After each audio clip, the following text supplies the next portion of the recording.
नमस्कार, फिर पैसा बोलता है में आपका स्वागत है। आज बहुत इम्पोर्टेंट दिन है क्योंकि वीकेंड में एक बड़ा इंसिडेंट घटा। ये इंसिडेंट ग्लोबल रिपरकशंस होंगे, इसके कारण हमारा निवेश भी इम्पैक्ट हो जाएगा। इसके कारण इसको हमको ध्यान से देखना पड़ेगा। इस वीकेंड में ट्रम्प साहब ने क्या किया, उन्होंने वेनेजुएला पे हमला किया। उनका प्रेसिडेंट और उनका प्रेसिडेंट का वाइफ को वहाँ से उठा के न्यूयॉर्क लेके चले गए, जैसा रावण ने किया। लेकिन इसके लिए उनको परमिशन मांगना था, पहले कांग्रेस से अप्रूवल होना था। कांग्रेस ही अप्रूवल दे सकती है दूसरी देश के साथ लड़ाई करने के लिए। ट्रम्प ने कांग्रेस से परमिशन नहीं ली, ये पहला गलती।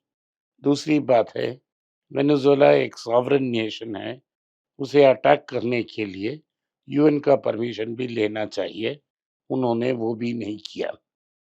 वो पिछले 2 हफ्ते से ब्लॉकेट कर रहे थे, कुछ बोट्स को उठाए थे और बोल रहे थे कि वो मडुरू से नेगोशिएट करेंगे, लेकिन वैसा कुछ नहीं हुआ। अचानक उन्होंने हमला बोला, एयर डिफेंस सिस्टम्स को इनएफेक्टिव कर दिया। 6 से लेके 7 हेलीकॉप्टर को प्रेसिडेंशियल कंपाउंड भेजा। लोगों ने उधर उतरा। उनको सोर्स बेस्ड इंफॉर्मेशन था कि मडुरू कहाँ होंगे, क्या खाते हैं, कितने बजे सोते हैं, क्या पहनते हैं। तो मडुरू को उन्होंने वहां से उठा दी। लगता है कि मडुरू की क्लोज सर्कल में एक आदमी उनका स्पाई था, जैसा जूदस ने जीसस को बिट्रे किया, मडुरू की आदमी ने मडुरो को बिट्रे किया। लेकिन ये पक्का बात है कि मडुरो बुरा आदमी था, कोई जीसस नहीं था। एक टायरेंट, एक डिक्टेटर था जो इलेक्शन को मैनिपुलेट करके पावर में बैठा है। पिछले बार भी उन्होंने इलेक्शन पे फुल चीटिंग की और वो अनपॉपुलर लीडर हैं। पिछले 10 साल में वेनेजुएला की जीडीपी 50% गिरी है, उनकी पॉपुलेशन की 50% बाहर चली गई है। लोगों अमेरिका तक पहुंच गए हैं और बिना प्रॉपर वीजा और डॉक्यूमेंट्स में अमेरिका में काम कर रहे हैं। कोलंबिया में ड्रग्स का प्रॉब्लम बहुत ज़्यादा है। कोलंबिया से ड्रग्स वेनेजुएला में आके वेनेजुएला से न्यूयॉर्क जा रहा है। लेकिन ये सब कारण नहीं है। ट्रम्प ने खुद बताया है कि उनके लिए ऑयल सबसे इम्पोर्टेंट चीज़ है और उन्होंने $100 बिलियन का ट्रेड बताया है। तो वो वेनेजुएला का खुद चलाएंगे, अपना नॉमिनी प्रेसिडेंट रख के, और वो ऑयल को एक्सप्लॉइट करने की कोशिश करेंगे। ये इतना आसान नहीं है, लेकिन किया जा सकता है। इसका मतलब क्या है? हमें लोगों ने बताया था कि जियोपॉलिटिकल टेंशन खत्म हो चुकी है। इससे साफ है कि जियोपॉलिटिकल टेंशन खत्म नहीं हुई है। दूसरी बात है, लोग बोल रहे थे डी-डॉलराइजेशन हो जाएगा, अमेरिका क्लोज। लेकिन ट्रम्प ने डेमोंस्ट्रेशन कर दी कि अमेरिका का पावर कितना है, पैक्स अमेरिकाना, और वो कहाँ भी जब चाहे अटैक कर सकते हैं, minimal loss of life and material से। दूसरे देश की प्रेसिडेंट को भी किडनैप कर सकते हैं। उन्होंने पहले पनामा में टच किया, पनामा कैनल को अपने नाम पे करने की धमकी दी, कुछ एग्रीमेंट चेंज हुए। उसके बाद मेक्सिको को धमकी दी और बोला कि गल्फ ऑफ मेक्सिको को अमेरिका के नाम में बदल दें। मेक्सिको ने कंप्लेन की। ये छोटे-छोटे देश को बुली करते हैं। अभी गयाना और वेनेजुएला के बीच डिस्प्यूट है, तो गयाना और ट्रिनिडाड बहुत खुश हैं। दोनों छोटे देश हैं कैरिबियन में, वो सब खुश हैं कि वेनेजुएला पे हमला हुआ है। ग्लोबली श्रीलंका और स्पेन ने इसे डायरेक्टली कंडेम की है। दूसरों देशों चुप बैठे हैं, हम भी चुप हैं। कोई प्रतिक्रिया हमने ऑफिशियली नहीं दी। उसके बाद ये चाइना ने बोला है कि ये किडनैपिंग है, इसलिए चाइनीज शॉक्ड है, क्योंकि चाइना की एक डेलीगेशन मुडुरु से रात को खाना खाई। उसके बाद बोला कल आके आपसे बात करेंगे। रात जब चाइनीज डेलीगेशन सो रहा था, मुडुरो को उन्होंने उठा ली है। लेकिन चाइनीज़ सोशल मीडिया में ये कह रहे हैं कि ये टेम्पलेट है ताइवान पर चाइना को हमले करने का। क्या चाइना ताइवान पे हमला कर सकता है? ये बिलियन डॉलर क्वेश्चन है। लेकिन ये तो सेटल्ड है कि अमेरिका कहाँ भी नहीं जा रहा है, उनका सारे पावर्स इंटैक्ट हैं। इससे क्या होगा अपने मार्केट्स में, इसका मतलब ही हमें है। पहला न्यूज़ ये है कि जब ये रिकवरी आएगी, ऑयल की दाम नीचे आएगी और ऑयल बहुत चीप होगी, ये डिसइन्फ्लेशनरी होगा। दूसरी चीज़ ये है क्योंकि इंटरनेशनल टेंशन्स बहुत ज़्यादा रहेंगे, इसका मतलब है कि जो नेशंस हैं, जो अमेरिका के आइडियोलॉजिकली ऑपोज़िट हैं, ये सब गोल्ड एक्यूमुलेट करेंगे।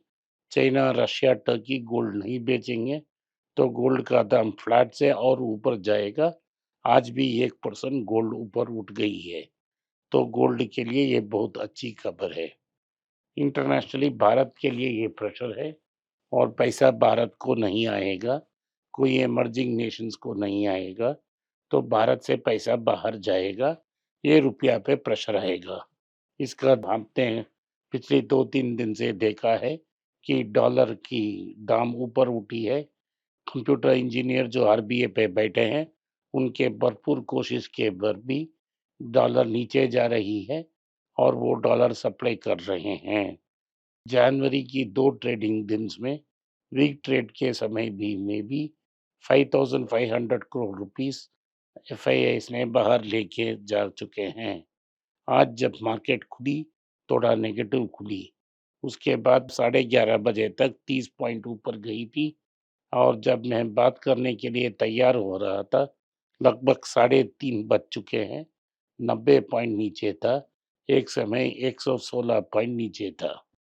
तो हमारे लिए ये अच्छा मौका है कि पटाखे लिस्ट में 1-2 लेके हम कंसीडर करें। तो ये रहा सारा न्यूज़। चांदी का दाम भी ऊपर गया है।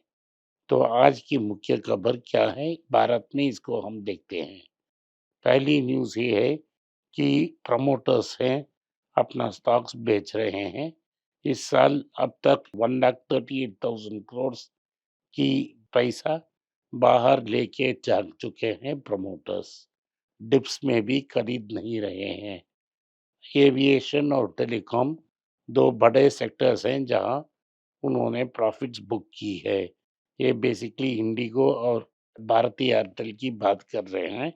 अनेक प्रमोटर्स ने अपना पोजीशन लाइटन किया है और डिप्स में कोई खरीद नहीं रहा है। ये भी है कि आईपीओ के माध्यम से पैसा बाहर जा रहा है क्योंकि आईपीओ में वेंचर कैपिटलिस्ट और प्राइवेट इक्विटी फंड्स ने इन्वेस्ट की है और पैसा को बाहर रिपैट्रिएट कर रहे हैं। ओवरऑल ये मार्केट एफआईआईस के लिए बहुत अच्छा है, वो बाहर जा रहे हैं। क्यूपिट की प्राइस में 2 दिन में लगभग 36% गिरावट आई है।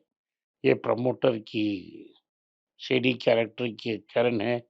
मैंने जब इस प्रमोटर ने पुराने प्रमोटर से खरीदा तभी मैंने आपको बताया कि क्यूपिट से आप बाहर निकलें, क्योंकि उन्होंने कर्नाटका बैंक को भी कंसिडर किया था।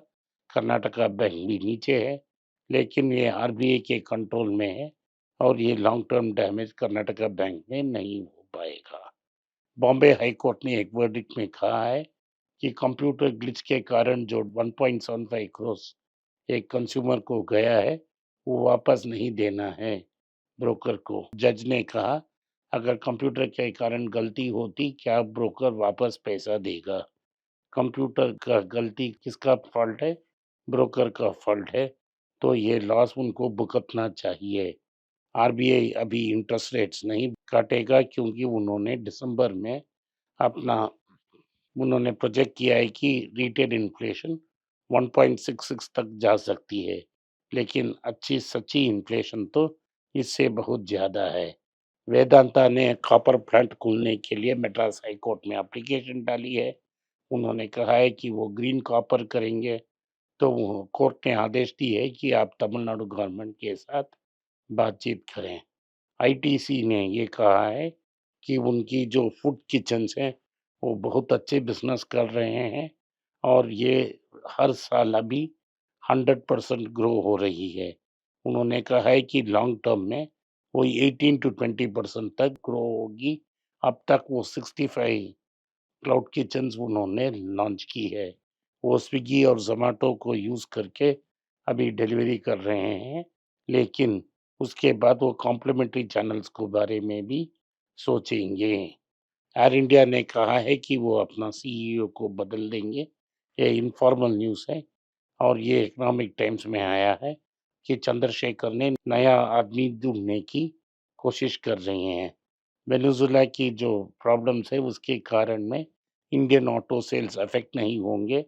बजाज ऑटो ने जो बिगेस्ट एक्सपोर्टर है लैटिन अमेरिका की, उन्होंने कहा है उनकी Venezuela sales 1% of export volume से ये बहुत बड़ा इम्पैक्ट नहीं होगा। इससे भारत का इम्पैक्ट नहीं हो सकता है। ज़ोमैटो की दीपेंद्र गोयल ने कहा है कि वो प्रॉफिट्स के ज़्यादा अपॉर्चुनिटीज़ के बारे में सोच रहे हैं, इसीलिए वो फंड रेज़ कर रहे हैं। उसमें रिसेंट स्ट्राइक के बारे में पूछा है कि कहाँ गिग वर्कर्स ने 10 से 15% एक्स्ट्रा पैसा माँगा है। तो उन्होंने कहा है कि हर महीनों वो 5,000 गिग वर्कर्स को नौकरी से बर्खास्त कर रहे हैं और ये फ्लेक्सिबल जॉब है। अगर करना है तो करें, नहीं तो नहीं करना है। यही दीपेंद्र गोयल का एटीट्यूड लगता है। तो ओवरऑल ज़ोमैटो बहुत स्ट्रेट बोल रही है कि गिग वर्कर्स उनकी प्रॉब्लम नहीं है। गोल्ड की दाम 80 रुपये तक बाउंस हो चुकी है। 12,680 चेन्नई में 22 कैरेट गोल्ड बिक रही है और पिछले हफ्ते टाइटन अपना रिकॉर्ड हाई पहुंच गई है। ये लाइफ टाइम है। ये इसीलिए कि उन्होंने न्यूज़ रिपोर्ट कहा है कि उनकी नॉन ज्वेलरी बिजनेस भी $1 बिलियन तक पहुंच जा सकती है। तो आज आपने आईटीसी को कंसिडर किया होगा, वही दाम में है। आज के लिए इतना ही। आपने इस पॉडकास्ट को सुना, इसके लिए मैं आपका आभारी हूँ। हो सके तो वीडियो को लाइक कीजिए, चैनल को सब्सक्राइब कीजिए और बेल नोटिफिकेशन दबाएं। इस वीडियो को अपने दोस्त और रिश्तेदार के पास भेजें और उन्हें देखने की आग्रह करें। नमस्कार, धन्यवाद, जय हिंद। नीचे एक ईमेल स्क्रॉल हो रहा है, इसका ईमेल एड्रेस है पैसा बोलता है .np@gmail.com। अगर आप मुझसे संपर्क करना चाहते हैं तो इस ईमेल में मेल भेजें, मेरी टीम आपसे बात करेगी। फिर से बता रहा हूँ मैं, पैसा बोलता है .np@gmail.com। इसमें आप मेल भेज सकते हो, मेरा टीम आपसे संपर्क करेगा।